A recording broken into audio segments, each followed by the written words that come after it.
अक़वाम मुत्तहिदा ने माहौलियाती तब्दीलियों को महदूद करने के लिए अब तक की सबसे जामे रिपोर्ट शाया की है। रिपोर्ट में खबरदार किया गया है कि रिपोर्ट की तजावीज़ की पूरी तरह नाफिज होने के बावजूद आलमी दर्जा हरारत खतरनाक हद से ज़्यादा बढ़ सकता है। तुर्की से यूनान जाते हुए 20 से ज्यादा तारिकीन वतन बहिरा एजियन में डूबकर हलाक हुए हैं। हलाक शुदगान में आधी से ज्यादा तादाद बच्चों की है। यूनानी वजीर आजम एलेक्स सिप्रास ने कहा है कि इस तरह के सानेहात यूरोप के लिए बाइस शर्म है।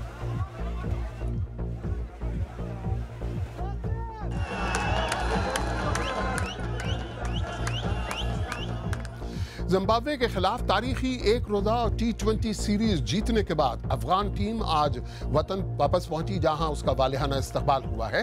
अफगानिस्तान की टीम पहली एसोसिएट टीम है जिसने एक रोजा और T20 के बैनुल अक़वामी मुकाबलों में किसी टेस्ट मैच खेलने वाली टीम को शिकस्त दी है।